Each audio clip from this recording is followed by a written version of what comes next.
यदि एकनाथ शिंदे को महायुति अपने गठबंधन से पूरी तरह बाहर कर देगा तो महाराष्ट्र में एक मान्यता प्राप्त विपक्षी दल महाराष्ट्र के विधानसभा में होगा जिसका नेतृत्व एकनाथ शिंदे कर रहा होगा, और इनके 7 सांसद यदि दिल्ली लोकसभा में बीजेपी से समर्थन वापस ले लिए तो बिहार विधानसभा में नीतीश कुमार और चिराग पासवान सीटों की बार्गेनिंग विधानसभा में ज़्यादा कर लेंगे और उससे बीजेपी का बिहार में जो है महाराष्ट्र जैसा खुलकर सरकार बनाने का सपना 25 में पूरा नहीं हो पाएगा। कई बार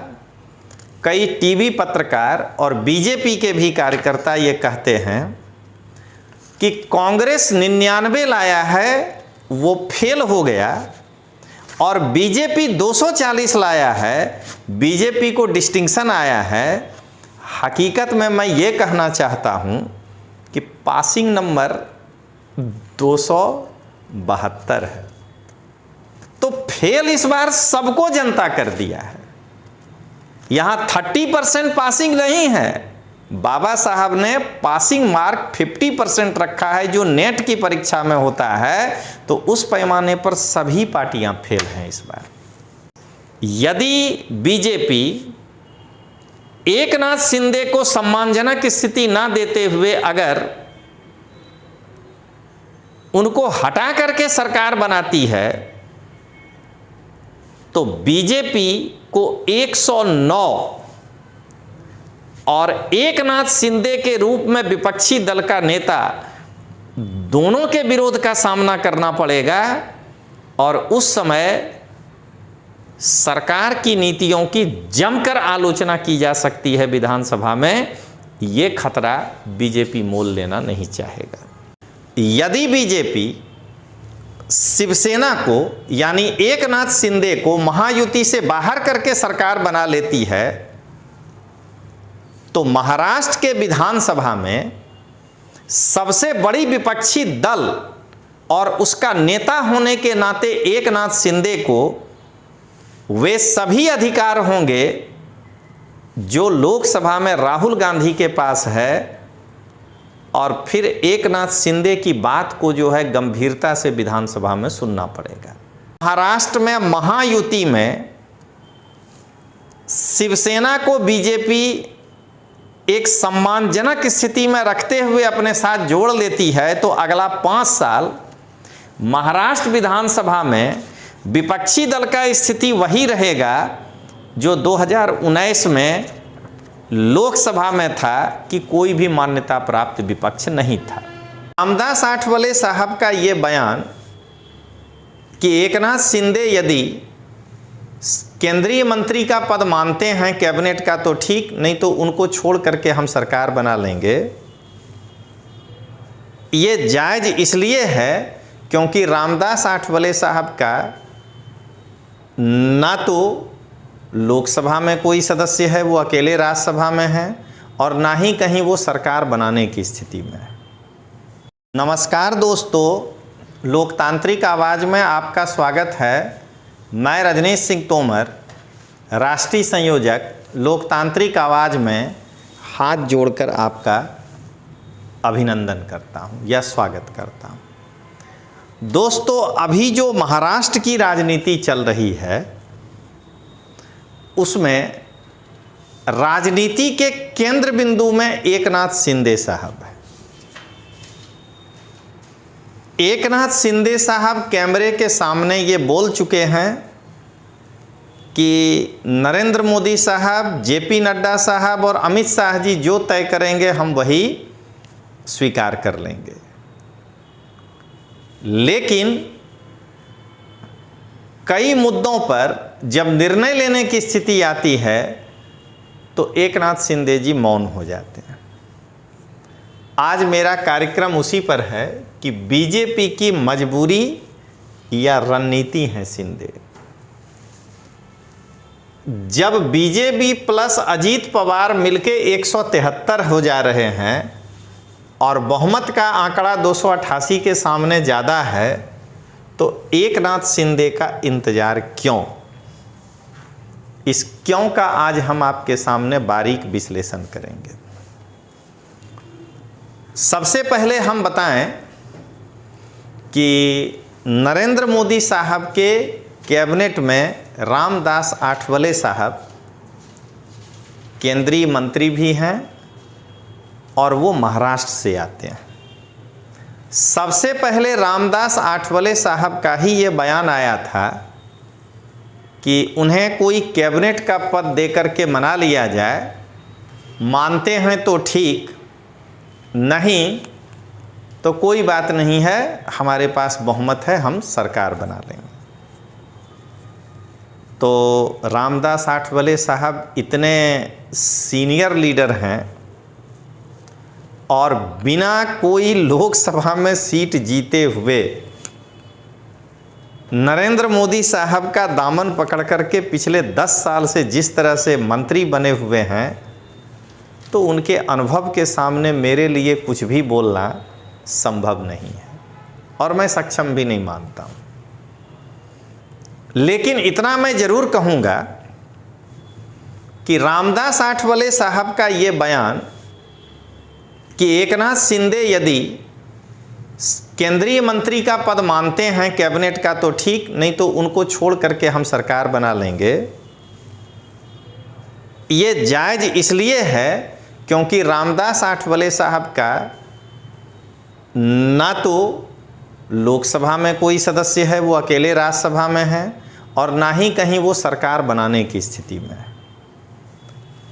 इसलिए वो जो भी बयान देंगे उससे उनको कुछ भी नफा नुकसान नहीं होगा। लेकिन आज मैं आपको बारीक तरीके से बताता हूं कि आखिर भारतीय जनता पार्टी एकनाथ शिंदे को अभी तक उनका इंतजार क्यों कर रही है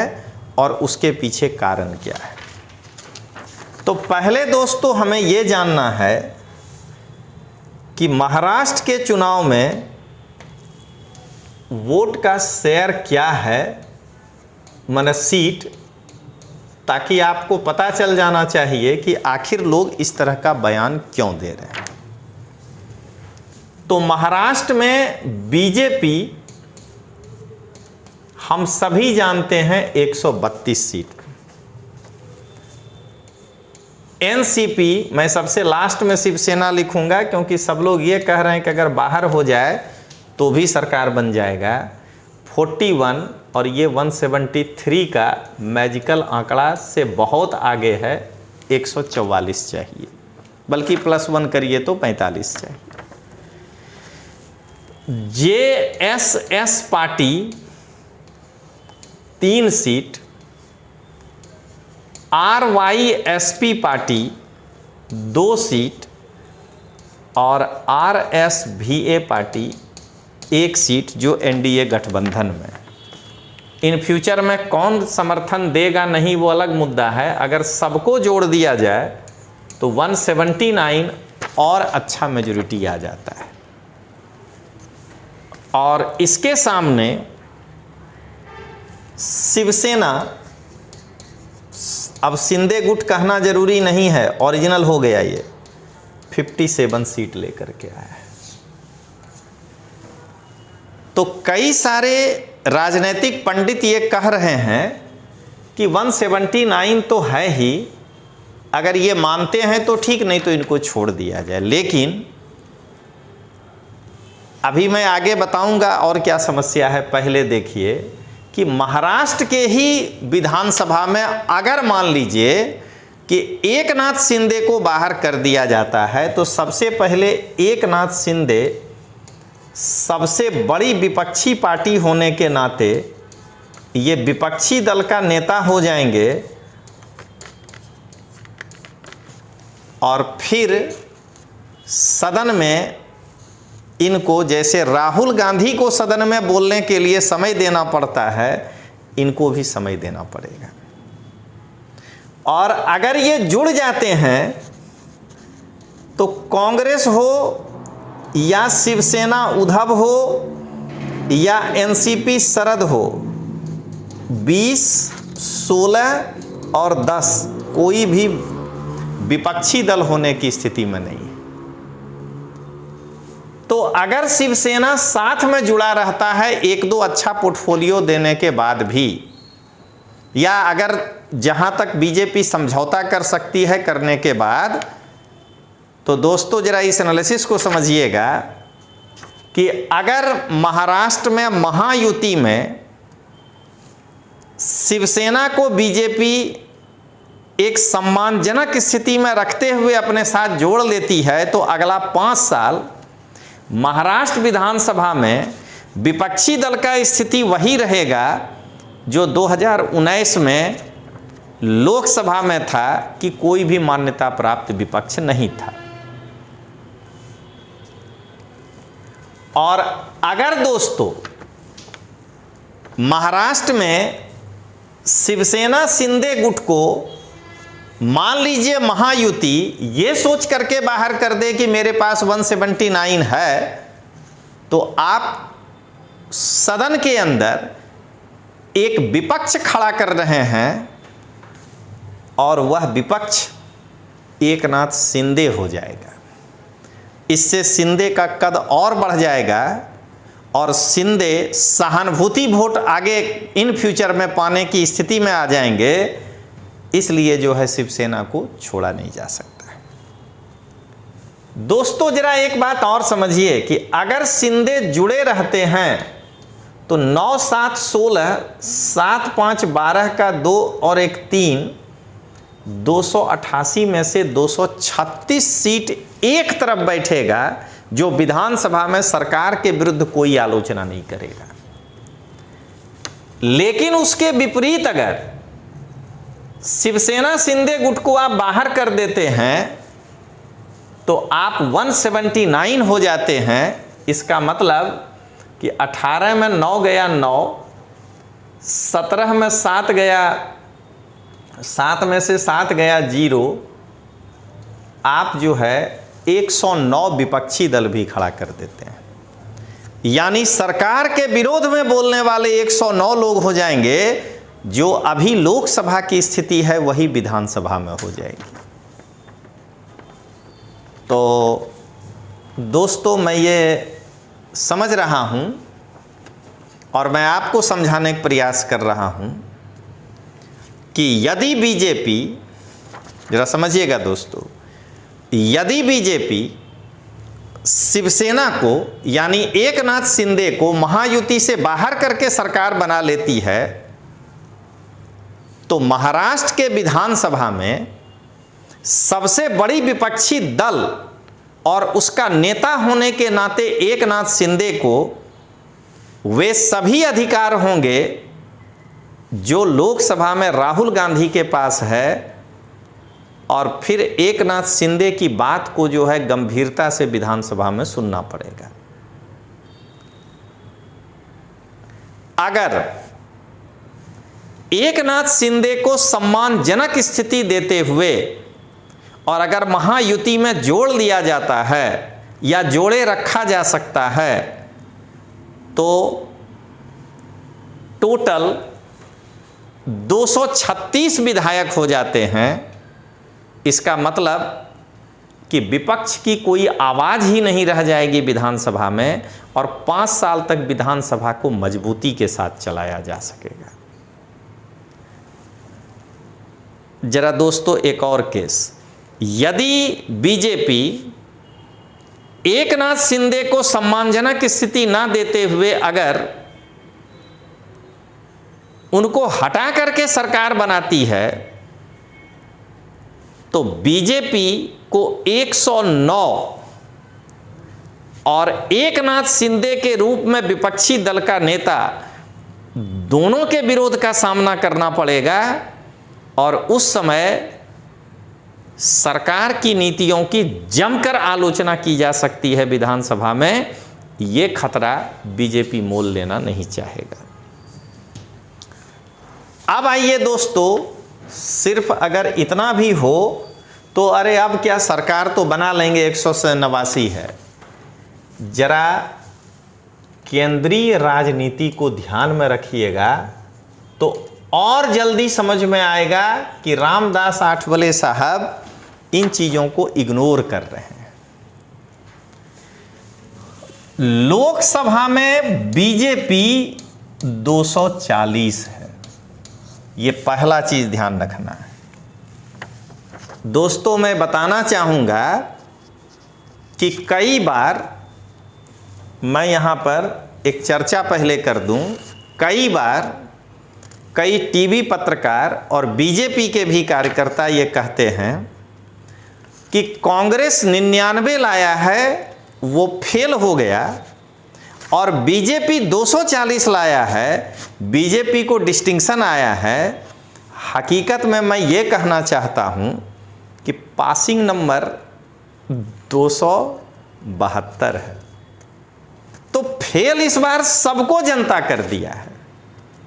यहाँ 30% पासिंग नहीं है, बाबा साहब ने पासिंग मार्क 50% रखा है, जो नेट की परीक्षा में होता है, तो उस पैमाने पर सभी पार्टियां फेल हैं इस बार। तो अब आइए दोस्तों, लोकसभा में 272 पाने के लिए बीजेपी को हमेशा 32 सांसदों की आवश्यकता पड़ेगी, और यही बीजेपी के लिए सबसे बड़ा तकलीफ है इस बार। अब इसमें इनको समर्थन देने वाली सबसे बड़ी पार्टी है टीडीपी 16, दूसरा जो है नीतीश कुमार जी जनता दल यू 12, और शिंदे गुट का शिवसेना के पास भी 7 सीट है, और यही मास्टर स्ट्रोक है दोस्तों। और एलजेपी रामविलास पासवान यानी चिराग पासवान जी के पास 5 है, और भी दलों के पास है,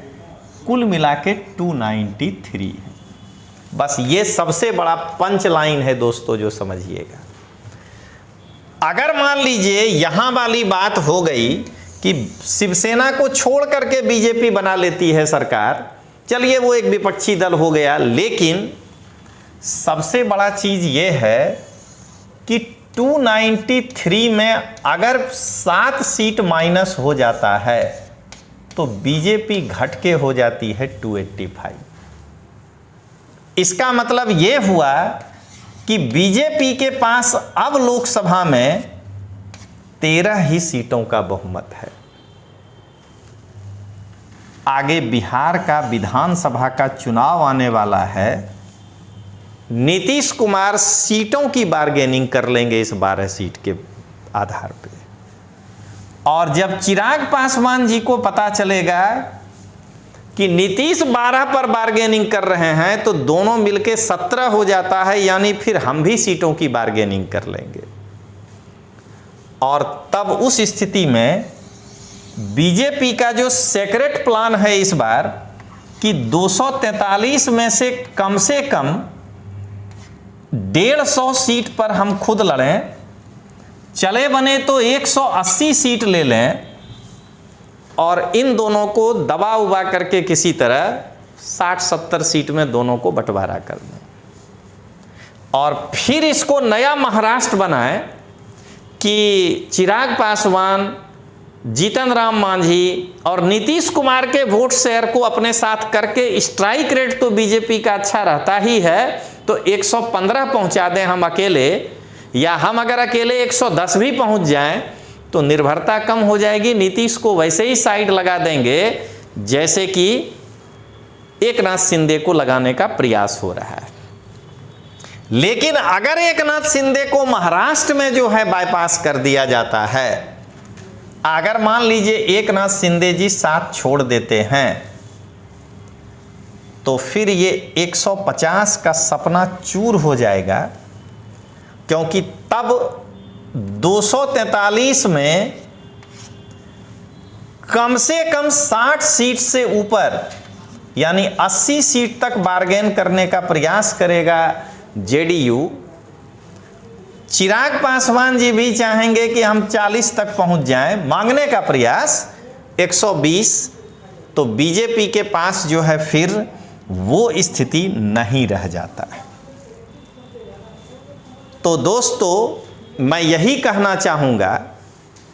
कि यदि, जरा समझिएगा दोस्तों, यदि एकनाथ शिंदे को महायुति से बाहर भी करके भारतीय जनता पार्टी सरकार बना लेती है तो महाराष्ट्र में तो उसके पास प्रचंड बहुमत है, लेकिन यदि शिवसेना 7 सीट से अपने सांसदों को वापस ले लेती है तो बिहार के चुनाव में नीतीश और चिराग पासवान दोनों पर बीजेपी की निर्भरता होने के कारण लोकसभा में ये दोनों सीटों की बार्गेनिंग ज़्यादा कर लेंगे बीजेपी से, यह भी एक खतरा है। तो अंत में दोस्तों मैं यही समराइज करूंगा कि यदि एकनाथ शिंदे को महायुति अपने गठबंधन से पूरी तरह बाहर कर देगा तो महाराष्ट्र में एक मान्यता प्राप्त विपक्षी दल महाराष्ट्र के विधानसभा में होगा जिसका नेतृत्व एकनाथ शिंदे कर रहा होगा, और इनके 7 सांसद यदि दिल्ली लोकसभा में बीजेपी से समर्थन वापस ले लिए तो बिहार विधानसभा में नीतीश कुमार और चिराग पासवान सीटों की बार्गेनिंग विधानसभा में ज़्यादा कर लेंगे और उससे बीजेपी का बिहार में जो है महाराष्ट्र जैसा खुलकर सरकार बनाने का सपना 25 में पूरा नहीं हो पाएगा। यही है दोस्तों इसका पूरा एनालिसिस। तो चलिए मिलते हैं, तब तक के लिए जय हिंद, जय जय गरवी गुजरात।